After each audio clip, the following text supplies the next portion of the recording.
It's another edition of PENSDOWN. This is where we sit with journalists, active or otherwise, and we get to understand their journalism journey, the challenges they go through while trying to get us the news.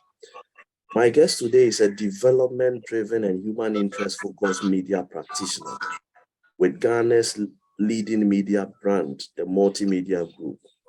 He is co-producer of the award-winning show, Koyimu on Inshra FM in Kumasi. He is also producer for Decision Points, a socio-political program that discusses issues of national interest. He is an on-air personality and fact checker for his outfit. Besides that, he reports on environment for the West Africa Democracy Radio based in Dakar, Senegal. Eugene Osei-Tutu has joined me today. Welcome, my brother. Thank you. Thank you for the opportunity, and it's good to be here. Right. Are you a product of KNUST? Let's start off with something light. Yes, I did, but a little bit on the introduction. I think because I sent it early on this month, I'm now the lead producer for Love FM, the lead producer for Love FM, and the producer for all talk-related shows on Love FM. For Craymans, I've moved on. I'm just now only part of them on Saturdays. Oh, okay. But yes, I did attend KNE. Yes, please. I gained admission in 2014 to read Meteorology and Climate Science at the Department of Physics. So yes, I did attend KNUST. University.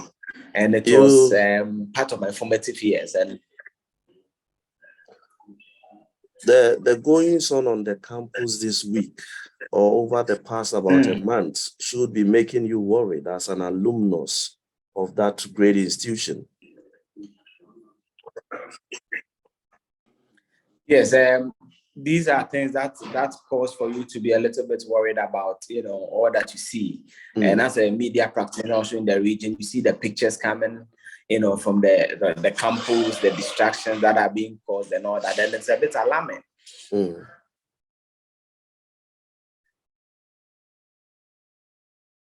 Or that's my whole association, if I can put it that way, and it's forever part of my life. But I think that these behaviors are quite animalistic.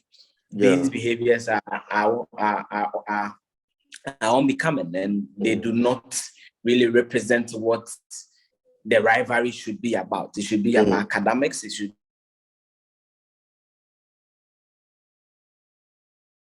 this animalistic behavior going about, vandalizing property, destroying property, and all that. And I think that the various JCRs, the head of the, the president of the hall, the VC, the Regional Security Council, and everybody must, stop.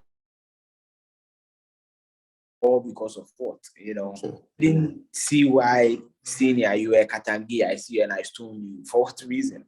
It's amazing. Logic. And we should be able to, we should be able to stop some of these things going forward and limit the rivalry to intellect discourse, and let's have those, conversations and have intellectual intercourse, not some of these things here. How did you develop an interest in media in the first place? Well, I think maybe I'll say I entered by accident. As I said, I didn't read media. I read meteorology and climate and hardcore, physics, hardcore meteorology, doing hydraulics, thermodynamics, electricity and magnetism, Schrodinger equations, all the hard stuff. But I've always loved the media. I've always loved reading. I've loved history, though I've always been a science student, but I love to read. I love history. I love to understand things, because I'm one of the people who believe that before something happens in the present, there's always a precursor, or there's always that what's the word, that backstory or that history that predates whatever happens. So I've always loved that. But when I was on campus, I'd always wanted to read law. So not getting law, I've got myself a lot of the diplomacy training, being part of YALI, being part of Model UN and all that. And that birthed my love in the media. So I would say that I entered by accident, but I love what I do. I love that I can contribute to intellectual discourse. And the kind of media that I do is a little about fact-checking, research, and all that. That was something that really I didn't see when I was coming in, where we don't just always follow the news. The president said this, but we go behind what the president has said, what the minister has said, what the politician has said, and fact-check what that they've said, because we go through official documents, for example, the Hansard of Parliament, which is an official record. So the minister is saying this during a press conference, we created 20,000 jobs. Where can you find the truth? You go to the Ministry of Finance. How many clearance was given? Because if you employ somebody, you give them financial clearance, because it's the controller, the Ministry of Finance, that goes through those processes. So you do that and you see maybe whether to confirm whether it's true or it's not. So I entered by accident. But I think that what has made me stay is that I think that the media is a very critical tool that can be able to shift, a baby democracy. Like how sometimes we are very complacent and we think 30 years is enough. It's not. We've seen countries go there and they start to decline. Recently, we've seen the story of Kenya in 2007. We've seen that of Ivory Coast, where even just about 2 years ago, there was a near mutiny, I think last year. So we need to be careful. And I think that the media plays a very critical role. So I'm happy to be part of an accident. I found myself. Indeed, you are not the only person who will describe your joining the media as an accident. I have had even much more senior colleagues like Jifa Bampu, Selikem Akolacha Apalu, my own classmate Mia Kofi Smatabi, all of them telling me they got in by accident, but they grew to love it. Now, on your fact-checking activity, recently I was in a conversation with a politician who told me these fact-checkers are troublemakers and they are embarrassing them. Are you out to make trouble? No, we are not out to make trouble, senior. We are not out to make trouble. We are just here to check some of the things that they say. So, for example, today on the share I was looking at the CD to dollar depreciation. Oftentimes, you hear politicians travel figures. I know you've seen some of them. The former employment minister, for example, goes about saying that we created 3 million jobs. 3 million jobs in a space of about 3 years. You don't even need to fact check to know it's not true. Where are these jobs created? So if a Greek minister, for example, comes on the show and says that, we've been able to reduce rice import by 50%, then you go to the various numbers. You go to CAFAM trade, you go to the European Union, because mostly I don't trust some of these local data. You go to OECD and check the trade volumes and look at whether there's actually a decline in the importation of rice. So we are not in to cause trouble. We are just in to set the record straight. And since most of the people do not have the advantage that we have, some of these websites and some of these organizations I am speaking of, the ordinary person at Mansour doesn't know OECD. They do not know these data. So if the minister comes on his share and gives these highfalutin numbers and promises and all that, we as fact checkers and researchers want to go behind those numbers that they send to either confirm. And when the confirmations are made, interestingly, they are happy with us. Today, some agency just this morning, this same morning, share because the CD is 1 to 10, and I said it, and it's the second poorest currency per the currency Bloomberg is telling. He is happy. If indeed I was wrong, or sorry, if he was wrong and I fact-checked him and proven that he was wrong, he will also say I may be a protege or a poodle of the MPP. So it's normal the job we do. But we are not into trouble. We are just need to set the record straight, keep the discourse at a very credible level. Yeah. Right. Does journalism pay? Well, for me, I think that it doesn't pay, but it also depends on how you yourself you engage yourself. For example, when I joined the media, or I joined multimedia on I think the 10th of November 2020. So November will be my 2 years as a practicing journalist. When I resigned from my previous work, I was into a supervisor for a parapharmaceutical company and a raw material company for liquid soaps and all that. I joined Focus FM, which is a campus radio station. Certainly, you do not expect to be paid senior. It's a campus radio station for private, just allowances and all that. But Whilst I was there, I was doing a side contract with the West Africa Democracy Radio, where we were reporting on environmental issues in the enclave of Mansour Bibia, illegal one in the north. And that was fetching me some good money. At least at the end of the month, you get some $100. So at least to keep body and soul together. When I came to multimedia, it was a progressional staff. I became a full employer or a full employee on the multimedia payroll I think in January, about 7 months ago. Though I've been with them for almost 2 years, as I said in November. It's a gradual process. And sometimes also you have to understand the media organizations. When you are coming in, as private person, you will ask yourself, what can you contribute to warrant the salary that they will give you? What can you contribute to around the healthcare they are giving you? What can you contribute for them to pay your Senate benefits and all that? So generally, maybe you take the big media houses, Omni, which is CCTV, Media General, Operators of TV3, more media like ours, which is for that be the biggest. It's okay, but it can be improved because you all know that. And the reason why our salary is always in the news or people think they deserve more is that, Senior, you see me on TV, I'm on radio, Facebook Live and everything. That's right. People have this perception that when you come on TV, you are rich. That's right. So there's a lot of responsibilities and there's a lot of,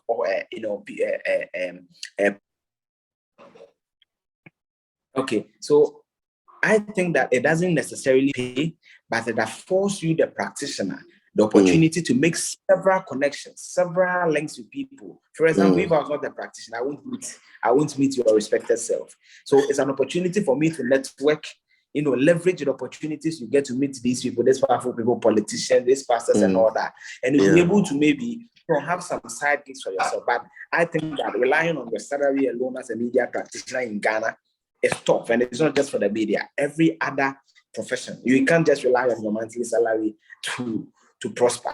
You need to do other things. And sometimes finding these other things is a bit difficult. And that's why the gigs from the BBC, the WADR helps. We are managing, but we pray that it gets better. You have been saddled with production for some time. Producers I have hosted on this show, PENSDOWN, have told me that their work makes them like unsung heroes. They create all the people and the stars, but they remain in the back room. Have producers been celebrated enough in the media in Ghana? Oh no, we've not. And recently there was a production I did, and someone posted and was all praises, and I just commented, I produced the show. Who actually did the flyer? Took your picture and sent you the flyer, not even a tag, for people to see that, at least let me enjoy my shine small. So producers are not celebrated enough. But I think that for my role, because I'm a producer presenter, I fall in all those realms. I think that producers are not celebrated enough. And you see, sometimes you think that it's a joke. For example, I just presented about 20 minutes on air on Insure FM. But last night, I slept around 10 p.m. because you need to get your facts right. You are reaching Insure FM is the biggest brand on the multimedia. When it comes to social media numbers, it's almost about 3 million. It's the biggest, not even growing. So when you're coming on such a platform to present on matters of the economy, you need to make sure that your facts are tight-proof, they are not porous, and they are really the facts, and you are used that evidence as such. So you have to produce all this content. If you give it to a host first, if I was not the one doing it, and you give it to a host, the host comes, you just brief him. He didn't do the background works. You get, but you see the host and but there are somebody behind those numbers you are seeing. And it's not just even about the producer, the technical guys too. We tend to also forget them. Because they are also producers. Someone has to give me the microphone. Someone has to make sure that the energizer battery in the microphone is charged. If they are not there, you are not there. So I think that across the spectrum, in as much as the presenters are the ones, their faces are out there, they are the voices on our radio, we need to acknowledge the work of producers and all the family who make sure that the show is a success. It's very, very important because I've always believed that the difference, the last time, I don't know if I can cite this example, it may be, okay, I don't know where this will air, so let me be cautious. There was a comparison of a certain presenter who left GH1 to TV3, and people were saying that this girl was just hosting about 30 minutes an hour program on GH1, but now he's on the new day on TV3, which is top.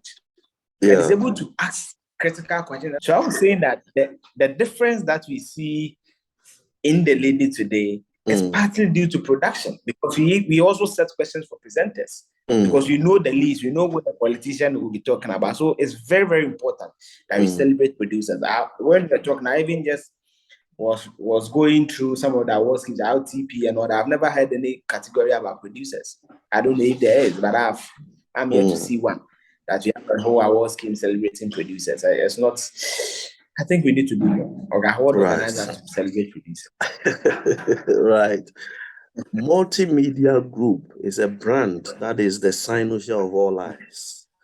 In fact, in Parliament, during the vetting of some ministers, certain MPs described the brand as a regime change group. That means that practitioners within the setup should be under a bit of pressure to deliver at a certain level. Now, my question is this.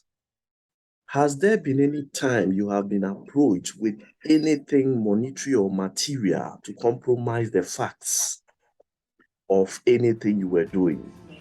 No, it's never happened to me before.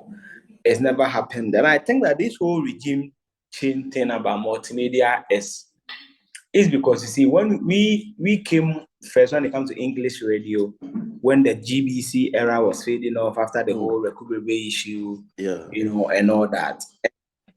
Also, recently, for example, our head of political desk was in Kenya, and we saw National TV collating the results. It was novel in Kenyan politics. But multimedia has been doing it for, I think, about the last two elections. Exactly. So when people see some of these things, they may think that we are checking out our numbers or we are taking the lead of the EC. But the US does it every day. That's how can someone like me track you? I've never been to the US, but we track some of these things because their various media portals are able to take the numbers from the polling station or the voting centers and collect them. So the fact that we call an election for an MPP when an NDC cabinet is in power do not necessarily mean we are regime changers. We are just recording the numbers our reporters are giving us. And as a practitioner in multimedia, there's never been a chance where, there's never been a day where I'm on air and I'm called to stop a presentation. The reason I'm trying to scan through my spot, stop a presentation or anything.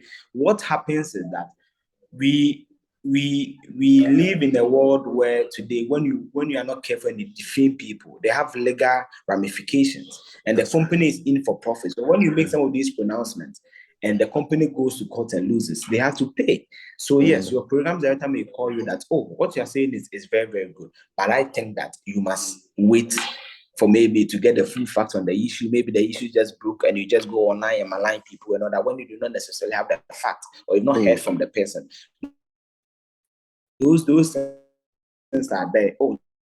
Today I thought your show was great, but the work we do or to make us, fabricate facts and data to support a particular party or not, that is not done. I think personally, for example, anybody who followed me, and I've said it publicly, I subscribe more to the Dombo Dankwa tradition of the NPP. It's a known fact.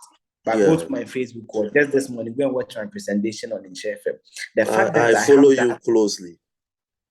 Exactly. The fact that I have or I subscribe to that tradition doesn't mean that when the matters of the NDC come, I shouldn't be fair, or when matters of the MPP come, I shouldn't be fair. The president on record is my political role model. But just this morning, I was punching him. With the data. Yes, I was punching him with the data, and there's nothing wrong with that. There's absolutely nothing wrong with that. So yes, I don't know why they say we are regime changers, but maybe they say a dominance and your sort of crache. Maybe right. Because we are leaders in the space, it comes to some of these things. Yeah, that's right. Let's go to social media. It has completely changed the color of journalism, the practice of journalism. It has altered it in so many ways. How has it changed it for you, and how easy or difficult has it made your work?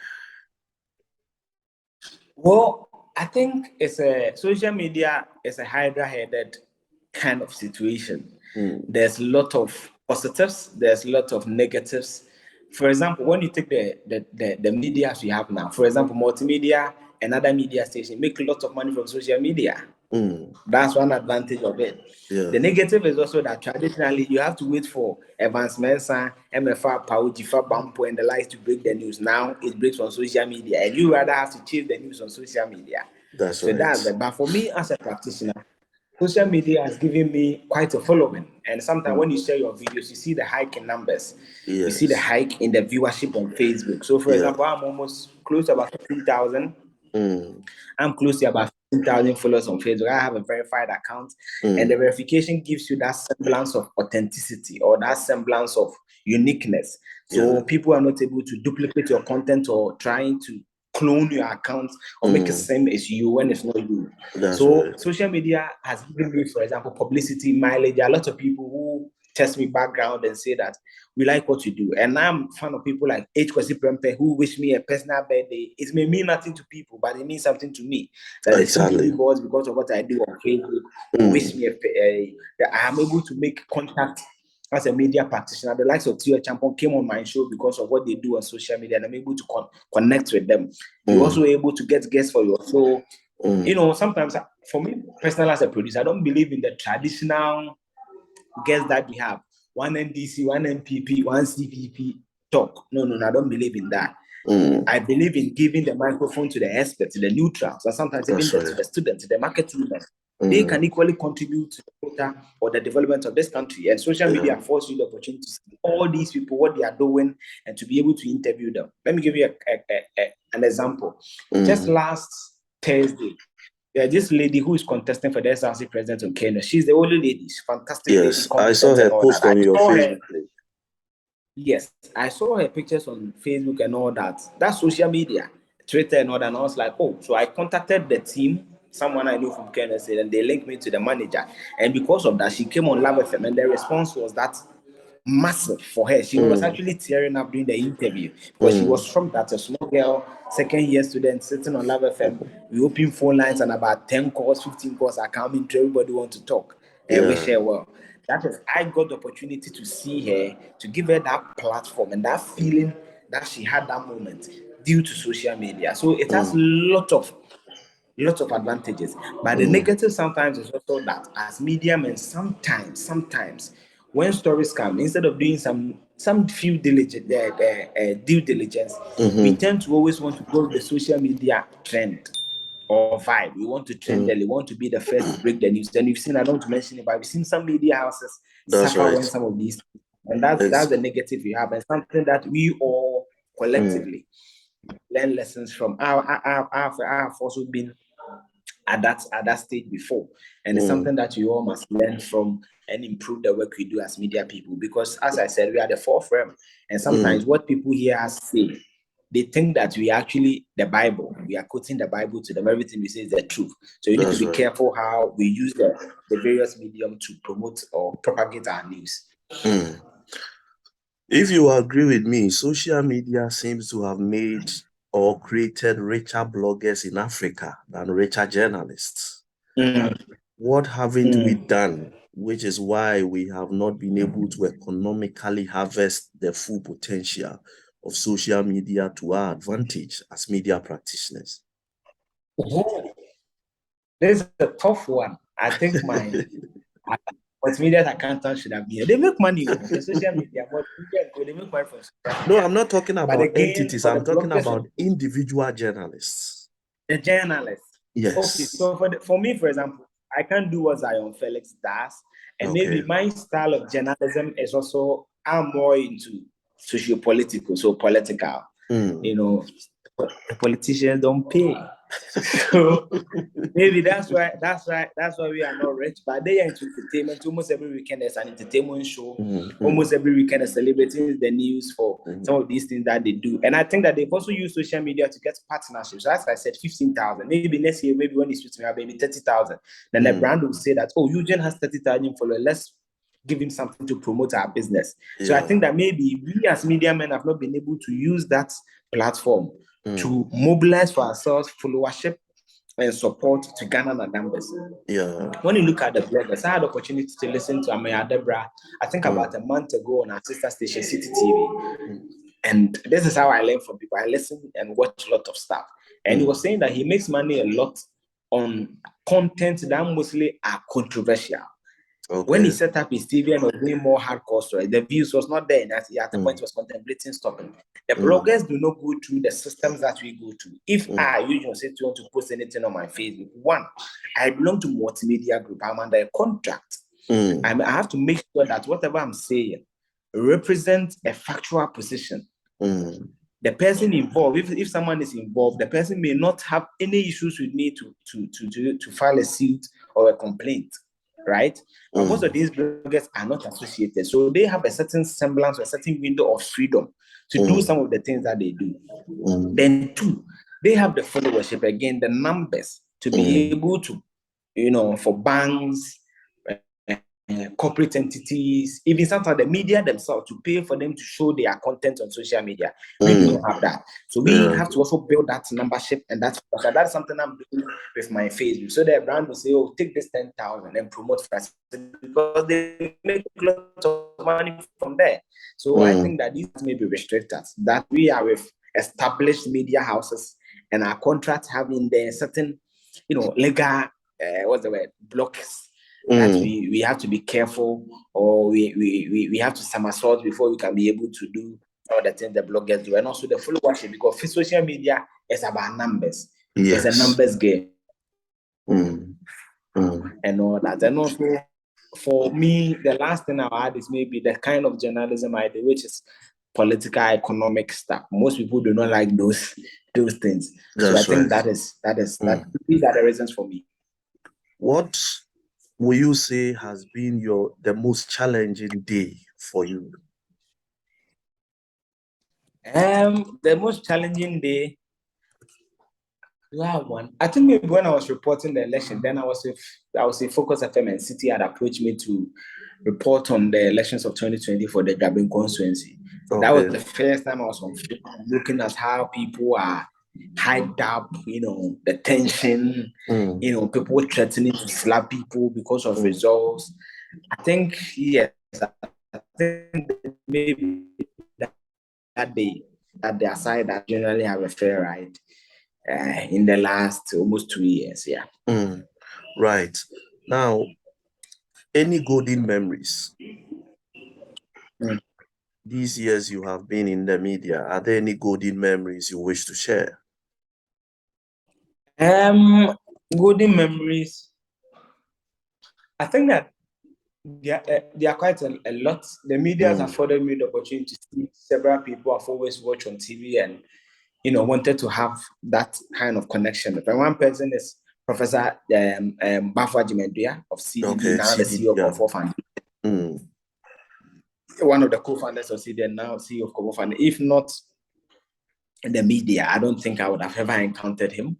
And so the encountering of lots of people from different, demographics, and being able to use the media to help people. So there's a show we did. We were looking at the salary structure of teachers. You remember there was a report about 6,000 or so nurses leaving the country to the UK and other several parts to work. So we're doing a series on that. Then when we got to teachers, a teacher called. He's a head teacher, and their salary was just a little over 2,000. And she has 3 children, a lot of issues, and it was a very emotional morning. We spent some time on her and all that, and so someone called and offered to assist her. So then there she got assistance. We raised funds for her, and aside that, she was able to, based on the story, get someone to place her on a monthly, stipend kind of thing, where every month, aside her salary, she will get some support from the person to be able to do what she does. Because, most of the grants, the feeding grants, were not going to, and she has to use her personal money to do most of the things central governments have to do for her school. And those are the things that you look back and you think that you've been able to use your platform and also as a practitioner to help people in the general sense. Right. There are a lot of media houses that are springing up with the fingerprints of politicians all over it. The increasing political ownership of the media. We are a baby democracy, as you put it. Is there a cause to be worried? Well, I think it's a chalk and cheese situation. When these media houses are created, they create jobs. They create jobs. And when you live in an economy where joblessness is a very serious issue, and from Kofor's time, his national security advisor said that it's a national security threat. Yes. When you live in a region where almost one of your neighbors, about 50% of the country is in the hands of extremists, Mali, the issue. So jobs are important. But the chalk and cheese is that no matter how deep the politician is or their footprint when it comes to these media houses, the National Media Commission and the various actors that the Constitution puts in place to check the works of the media should be able to act. We shouldn't have a situation because the media house is for a politician. There are various rules or the ethos of the media that they have to uphold by the dictates of the Constitution. That's chapter 12 or so. I think chapter 12 talks about the media. Should be upheld, whether the person is a politician, a business person, even the president.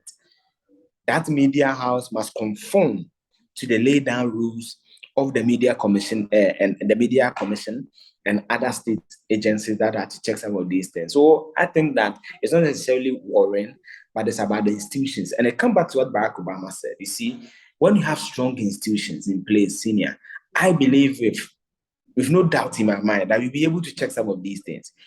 For example, last week or so, Trump. Yes. The FBI has had suspicion. Yeah, they raided his mansion. Classified data. They raided his house in Florida. Can Ghana do same? So we need to have the institution. When you have institutions, the excesses will come. That is why you have laws. If you leave us as we are, I would say that I feel like slapping a colleague. But the law says that it's assault. So it puts you in check in a certain way. So when we make the laws work, when institutions work, no matter who owns the media house, no matter what they do, you'll be able to check them and say that, Jack, you are the minister for this, you are the MP for that, but conform to the laws. And that is that for me. So it's a chalk and cheese. They create jobs, they help the economy, they also promote, because they do programs that promote social cohesion, for example, COVID. When COVID hit, the proliferation of the media helped to achieve most of the things that we achieve. Education on people, nose masks, vaccination, and all that. So it helps. But when they are going to the extras and the extremes, when, for example, insult on people, all those things, the Media Commission should be able to check them, no matter the ownership structure of the media house.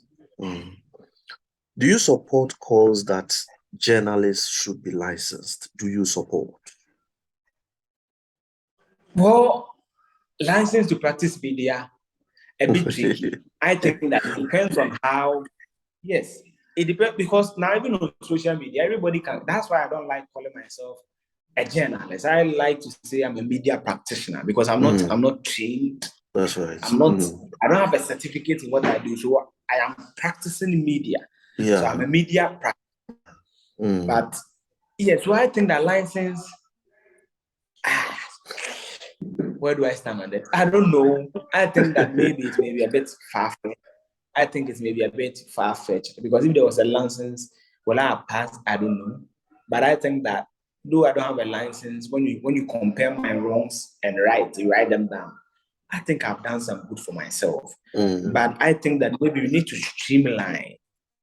We need to streamline the activities of the media. And you see, the line said, okay, I think the licenses also necessarily do not mean that you reduce the numbers.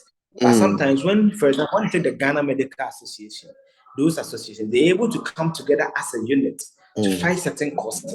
Maybe when we do that, it will also help the strength of the GJ, which for me is a toothless bulldog. Exactly. Which for me, lot of flaws. So we need to have the conversation. For now, I don't know where I stand, but I think we need to have the conversations on that. And as we listen to the argument, the superior argument, the counter argument, and all that, I may be able to form an opinion in the near future.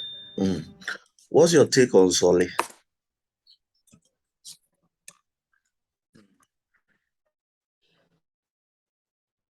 Solly? Oh, well, I'm not a reporter. I don't go on field, but let me handle the news. So sometimes you do a show, If a big person, they comes, they see the effort you put in place. Sometimes you have to even postpone certain programs you have just to have them, because let's not kid us. A minister in a region, a minister on your show is a big deal. And they are not always in Kumasi, for example, where I'm located. If I can't know for them, but they are not always in Kumasi. Maybe if there's a program here, the person want to pass you for an art, they come and they say that, oh, maybe 1,000 Ghana cedis. I don't know whether to call it solely or not, but for me, it depends on the producer. There are many people who today are making me say just this morning, somebody was here. Some of these things I didn't take it. Not because I hate him, but I think that maybe even the circumstances on which the person is doing that. The person may think that because of the presentation you did and the presentation fits in the person's narrative, they may think that they are rewarding you for that. Personally, I do not maybe want the person to have that impression of me because I don't know our future engagement. I will not accept it. But I think there's nothing wrong with I hosting a big person, a big personality who I didn't charge, just pass through my show. The person after coming on your show that I'm giving you this, I have no challenge with it. My challenge is with someone calling you for a show, then you say that I'm taking 5,000 Ghana cedis, I'm taking 1,000 Ghana cedis. That is a challenge. That is a challenge. That should not, under any circumstances, be countenanced. If they want to advertise or anything, multimedia have our client service. I don't determine interview. Go to our client service. What they charge is what you pay. As the producer of talk related segment, you come, I open the microphone for you. That's my job. But when a politician is coming and you charge money, that is where the issue is, because they always think that you are doing it for the other person because the other person has paid you. It may not necessarily be so, but because you set that bad precedent with him, they always have that mindset about you. And as a media practitioner, when politicians tend to have that mindset or that thinking about you, it erodes most of your goodwill. And I think it will be dangerous for your future. If we are to go back into time to a year before you got admission to KNUST, are you still going to pursue media as a career? No, I would have read law. I've always wanted to be a lawyer. That's why I told you the president is my role model. Growing up, my dad made me watch TV a lot, and I think 2006 the president had gone to Russia. I stand to be corrected, but I think the report was about he being the first Ghanaian, I think, diplomat or foreign affairs minister, something, and he going to Russia. I saw him on TV. I decided to read about him. That was 2006. That was about 16 years ago. And I fell in love with advocacy, reading some of the law reports, his understanding of the issue, his mastery of the law and all that. So I would have read law. But I think that, law. I think media, maybe later, maybe a degree in communication is not bad. But I think if I was going back, I would have read law for my first degree. A lot of journalists are leaving. So many qualified, highly trained ones are abandoning the boat. This attrition the media is experiencing, what do you think is the cause?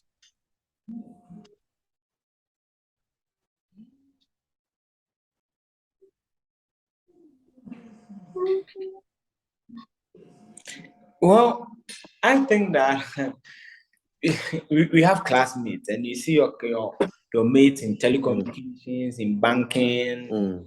You go to functions, you see them, and Charlie, sometimes it's a bit, you know what I mean. So when you look at them, and you have conversations with your friends, what they are making, the kind of provisions that they have, the incentives that they have, and all that, you'll be tempted. And when such offers come, you'll be there, and you notice that most of these people are leaving to state institutions as PR persons, as communication directors, and all that, because the salaries are fat.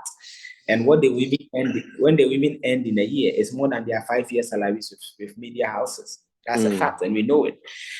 So I think that when the media start to have competitive salaries and incentives for people, we may be able to, retain most of these people, because it's also a bit worrying. Just like Parliament, when you speak of the attrition rates, every industry needs certain semblances of experience, certain those people can look up to, certain standards that people can be able to say that I want to be like this guy, I want to be like this guy. We all no matter what we deem of them, we say that, oh, these people have integrity, these people are credible, these people have the strength, they know what they are doing. So it's worrying. But sometimes when you live in an economy where when you are on TV, almost every family problem comes to your doorstep. You have no choice than to, jump the ship and try and see what you can make out of your life. And let's not forget, most of these media houses or the media, when you get to a certain level, there's a young person coming who is more vibrant, who is more energetic, who maybe has more following. And if you are not careful, your job will be taken away. So it's a lot of factors. But I think it basically comes from salaries. And when our salaries are that competitive, we can be able to retain most of these experiences. And, as young and upcoming journalists and practitioners of the realm, we learn from them and, we put in our best to develop this country. How long are you going to stay in the media before we lose you to something else?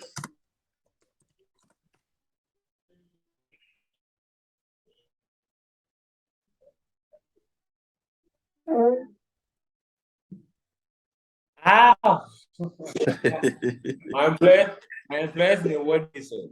So I'm 2 years. I'm 2 years in November. My initial plan is that I want to leave when I'm 10 years. I love CDD works. I don't know. I would love to work with them one day. Okay. Except because of where I'm climate studies and all that. And the kind of plans I have for my postgraduate studies. I find myself in more civil society works, and also my experience with the West African Democracy Radio. So I'm more tailored to climate, energy, economic, realms, and maybe academia. So 10 years, but let's see what the future holds. Maybe we may go into that and we may still have time to do some media work. This is interesting. Eugene Osei-Tutu has been my guest today on PENSDOWN. Fantastic perspective on issues of national interests. Now, I want to find out from you, has there been a time as a producer that you and the presenter for the show have had so many differences in approach or thought or even how things should be done, such that he decided to do what he wants?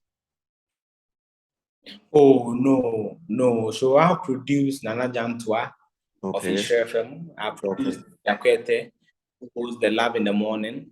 And I produced Jantua on several shows. But there's never been a time where we've disagreed to the point where it's like, do what you want to do, and I also do what I want to do in the MCR. No, there's never been a moment like that. We disagree to agree. And when you take an issue, there are a lot of multifaceted aspects of it. So, for example, CD depreciation. You may look at it from the perspective of our import-export surpluses and that dynamic. Someone may also look at it from a structural, setup. So there are a lot of multi dimensions that come to a single topic, but it's about respecting each other's opinion. And all these people are older than me, by the way. David is over 50. Okay. So it's not, but they give me that mutual respect because I won't shout, I won't scream, but I will adduce reasons that I think this direction is okay. And I also listen to them adduce the same. And at the end of the day, we find a common ground. But there's never been the point where go do what you want to do, I want to go do. No. We always make sure that we come to a common ground. Because if you notice, when there's always a distraction, or there's a kind of undercurrent or instability between the host and the producer, it's glaring for me. The host doesn't perform. It's obvious. Yes, it's obvious. So there always need to be that common ground where the two of you can operate. And as humans as we are, even twins, they fight. There are issues. So certainly, because we are humans and we come from different backgrounds and all that, there will be issues. But at the end of the day, there's a oneness of thought and the common ground you find. Then you go in and deliver. Let me pull the brakes here. Thank you, my brother, for this opportunity. It's been exciting. Thanks a lot for your time. Well, I have to say thank you. When you mentioned the lives of people who've been there, wow. it's an opportunity for me, and I want to thank you for the opportunity. Thank you for the spotlight, and Right. I'm grateful to you. Thank You're you. welcome. You're welcome. This has been Pens Down. We'll be back next time with another edition, and there will be another colleague here. We'll be talking their journalism journey. Thanks for joining us. Bye for now.